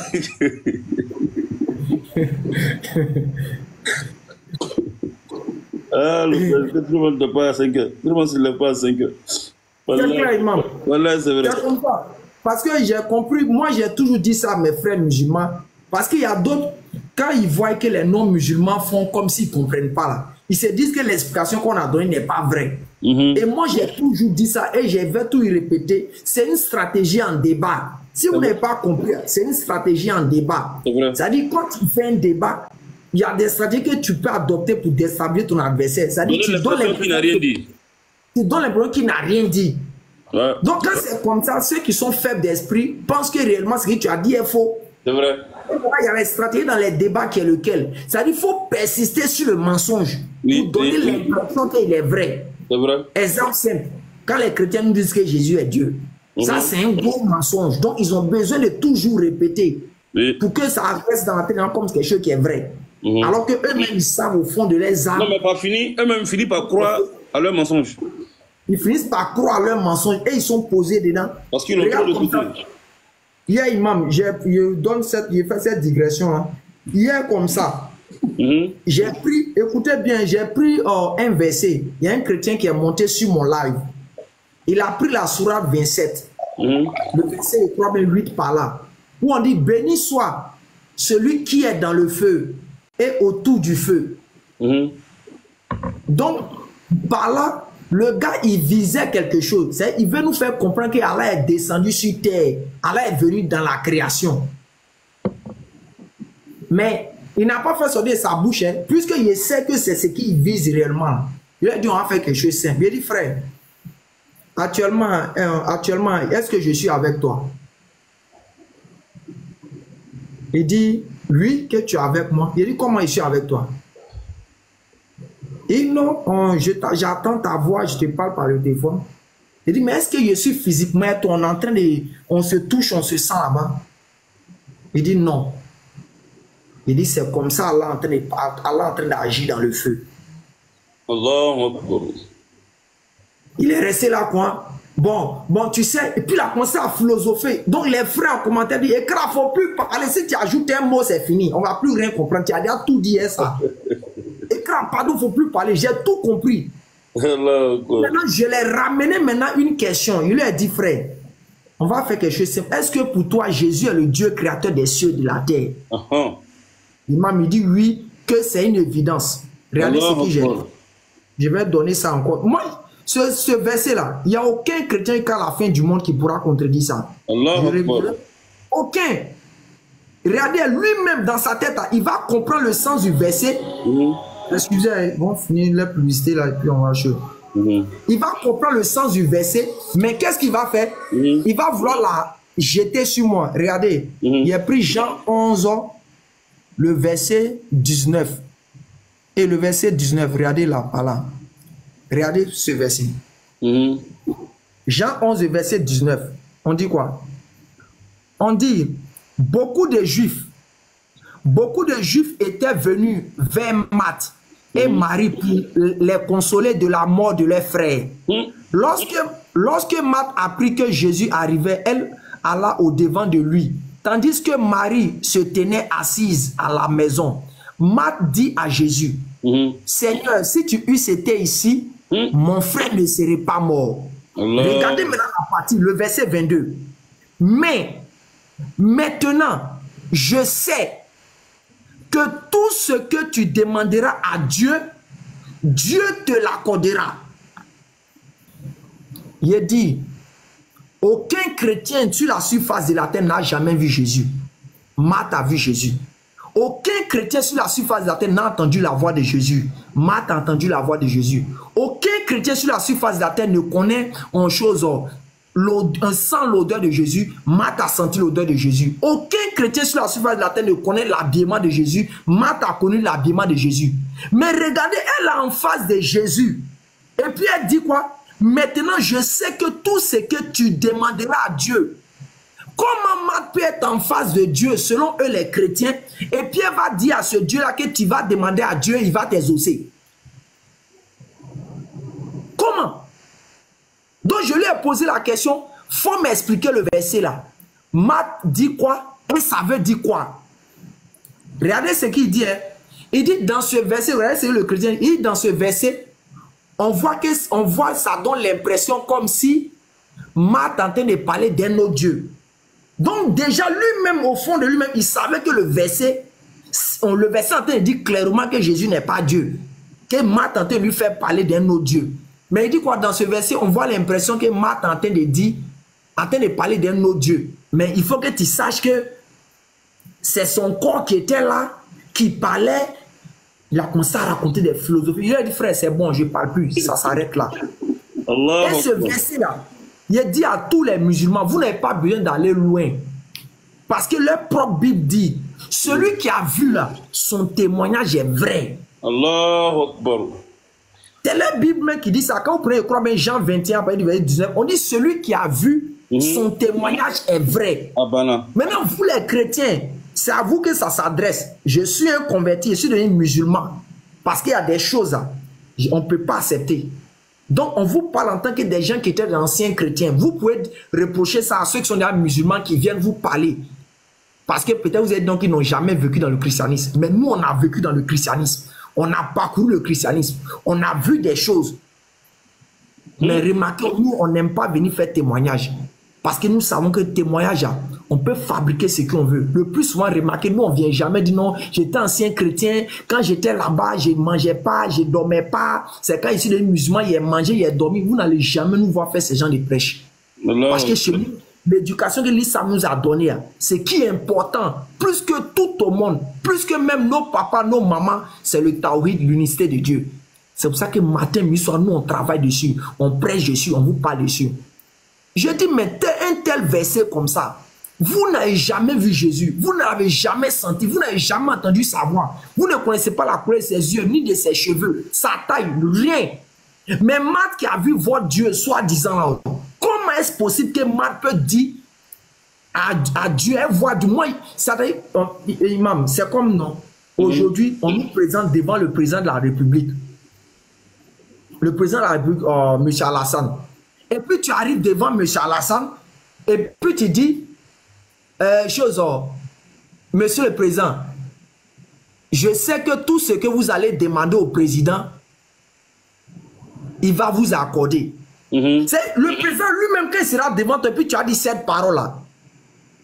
Entre nous, honnêtement, tu es sûr que cette parole-là, ça a du sens? Ça n'a pas de sens. C'est illogique. Mais comme des gens sont déjà programmés, et ils ont été éduqués depuis l'enfance, que l'islam c'est une force de religion, elle n'a jamais dit la vérité, c'est pour les djoulas, c'est pour les arabes, tellement qu'on les a travaillés sur ça, ça fait que les cœurs là, ils voient la vérité, mais ils ne sont pas prêts à accepter à cause de ces choses-là. Mes chers frères, sachez que nous on vous a averti, hein, et sachez que chaque fois on va vous prévenir. Sachez que chaque fois, on va vous informer. Le frère béni pour conquérir. Moi, je n'ai jamais vu le prophète Mohammed. Et je n'ai pas besoin de voir le prophète pour aller au paradis. Parce que ta Bible même, Jésus a parlé dans la Bible que c'est ceux qui ne voient pas et puis qui croient. C'est eux qui sont les bienheureux. Je te donne le verset, si tu ne connais pas. Jean 20 à partir du verset 17 jusqu'à 28 là-bas. On dit Thomas n'avait pas encore vu Jésus revenir, comme c'est présenté dans la Bible. Et Thomas, qu'est-ce qu'il a dit?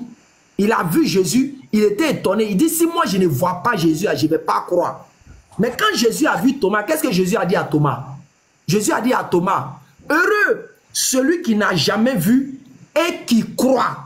Donc moi je n'ai jamais vu Mohammed et puis je crois là. Jésus dit que je suis heureux. Mais toi qui es en train de jouer au mécréant, tu as besoin de voir Jésus pour croire. C'est-à-dire tu as le comportement de Thomas. L'esprit de Thomas t'anime, mon frère. Et sois délivré par ça. Ah, Lopez.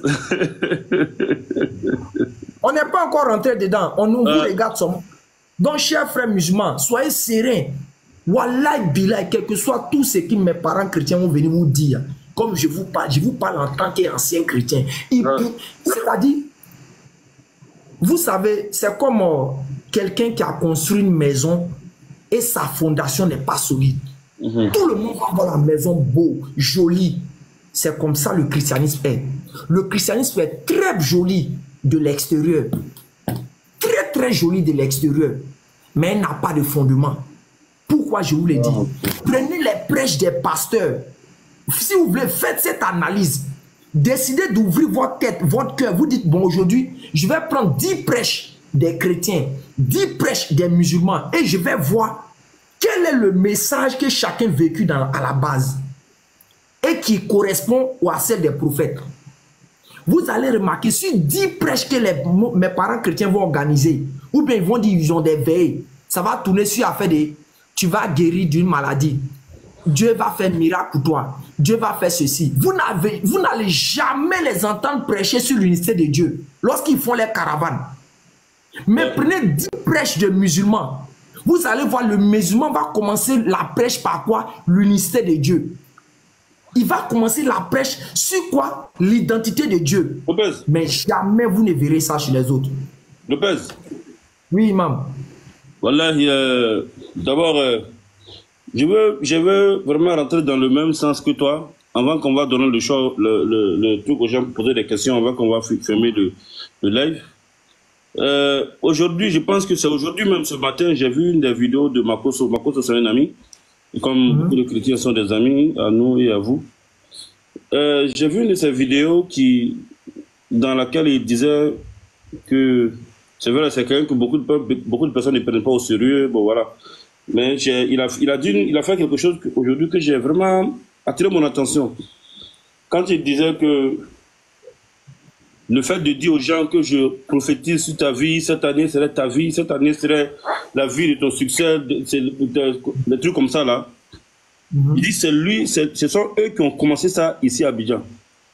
En Côte d'Ivoire. Ils ont fait ça, ils ont envoyé ça dans le sens de marmailler. Que lui-même, ce qu'il dit aux chrétiens. Il dit, depuis on est en train de prophétiser sur votre vie là.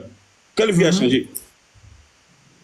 Il dit, depuis des années, on est en train de prophétiser pour dire, cette année, c'est ton année. Quelle année de qui a changé? Que ça là, que c'est lui-même qui a créé ça là. Voilà, donc pour dire qu'au fait, en réalité, la religion ne doit pas être être basé sur non seulement l'émotion, et seulement, comment on appelle ça, la croyance. Mais il doit avoir quand même une base de logique. Effectivement. La croyance est très importante dans la religion, d'où certaines choses dans la religion ne se comprennent pas avec la tête. Ça, c'est clair. Mais les bases, les fondements de la religion doivent être quelque chose quand même de logique. Par exemple, quand je parle de fondements, moi je n'ai pas basé ma foi sur quelque chose que moi-même j'ai fabriqué. Logiquement, ça ne passe pas. Effectivement. Voilà, je n'ai pas basé ma foi sur quelque chose qui peut finir. Ça ne passe pas. Voilà, donc, le fondement, là, le aqidah, là, le tawhid, là, ça doit avoir quelque chose de logique, quelque chose de compréhensible. Voilà, donc si quelqu'un qu'on dit qu'il est mort, la logique déjà doit me dire que, attention, il est mort. Ah, vraiment, il y a question. Quelqu'un on dit qu'il mange, il boit, il dort. La logique veut quand même que je me pose des questions. C'est le but et la raison, au fait, de ce débat-là, de ces échanges-là, pour que vraiment, quand même, on donne une place à la logique dans notre croyance. Sinon, on finit par devenir comme des païens qui croient en des choses qui n'ont pas de fondement. Voilà. Donc, c'était un peu pour frôler un peu ce qui t'est dit, pour dire que vraiment, c'est important que les gens écoutent avec la raison, écoutent la raison, et écoutent, n'est-ce pas, la logique, avant de rentrer dans la croyance. Car la logique est la porte de la croyance. Lorsque la logique refuse, prenons le temps de réfléchir avant de rentrer. Car Dieu dit de réfléchir avant de croire. Imam, les chrétiens disent Allah s'appelle comment? Hein? Ils disent Allah s'appelle comment? Allah est le nom de Allah. Et le nom Allah n'a pas d'homonyme. Peut-être la question serait que signifie le mot Allah?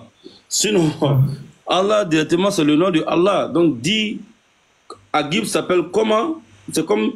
C'est la même question qui est là. Voilà, simplement Agib s'appelle Agib.